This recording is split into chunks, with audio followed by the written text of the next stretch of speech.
This is Nancy, who started her listening last winter. And she came in because she was not getting as much done with her academics as she wanted to. And she decided to try this and to see if it would make a difference. And I'm going to let you hear from Nancy what happened. So I heard of tomatoes through my close friend Bobby, and I was studying with the Open University at the time, and I just remember kind of having a lot of difficulty concentrating on the material, just retaining information. My memory was really scatty, as well as my attention. So Bobby kind of suggested this to me, and I said, you know, of course I'd love to try it. It sounds really beneficial. So within 10 days of doing, you know, the tomatoes, I noticed an, you know, really positive increase in my memory and just my ability to focus and actually sit down, read the material instead of just constantly flitting between my thoughts. So I excelled in my university studies, and just kind of in everyday life, being able to focus was a tremendous advantage. And yeah, the clarity was just completely there.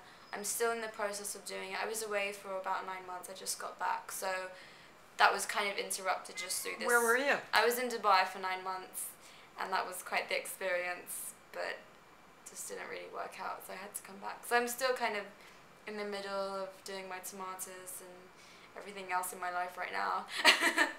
And I remember when I was doing it, I kind of had this artistic, just like this little outburst, and I rediscovered these notes that I had somehow harbored away somewhere in my room, and I just kind of started rewriting bits of this novel I had in my mind, and was again able to focus tremendously, was able to just sit down and sit for like 45 minutes straight, you know, as opposed to 15-20 minutes, and then just go off on a tangent in my mind about something.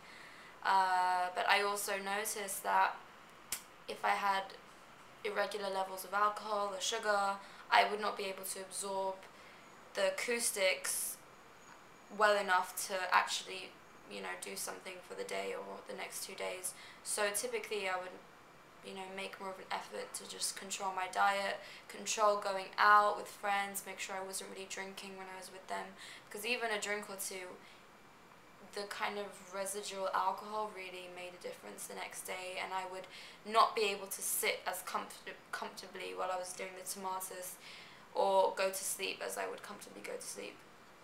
So it's just best to, you know, as a general rule of thumb, it's best to keep your system completely pure, as pure as you can manage.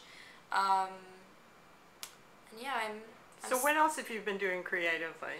I recently completed my second film. It's just a little independent film, something that I love doing, I have a great passion for, and I hope will be really polished in the next few years. And yeah, I just wrote these 2 films. One of them I did before I left New York, was a little independent piece, and the second one I did in Dubai, which proved a lot more challenging, just to kind of draw people together that wanted to do it out of recognizing something artistically great, but not being funded, because, you know, I couldn't really afford to pay people there either. But yeah, I got it done. It was great. I was able to research, even though I needed to research a bit more than I normally would have. So yeah, I accomplished a lot in the past year or so, and life is a bit crazy now on a personal level, but when is it not ever crazy, I guess. So I will continue, and it's great to have Bobby to guide me. She's a very good person, and yeah, I look forward to the completion and to see the end of it all, and how it just really helps to build your character as well. Just kind of really transforms you in a positive way, and it's great. It's a really good gift. Well, thank you, Nancy. And I just want to ask you one more question. Had you thought at all about making film before you started doing your listening, or is that something that occurred to you? I think it just was so in sync with what I was doing. It kind of happened by chance through other events in my life, but I feel like while I was doing the tomatis, my creative stream was really kind of dispersed properly, and I was able to just balance my creative life with my academic life. So I feel like it's something I would have maybe thought of down the line, but without tomatis I probably would not have been able to, balance things properly and keep things nicely in sync. So it was great. Either way, it turned out great. Well, so you're in Journey now, and we really look forward to hearing some more things about your adventures. You will, definitely. I'll keep you all posted. Thank you.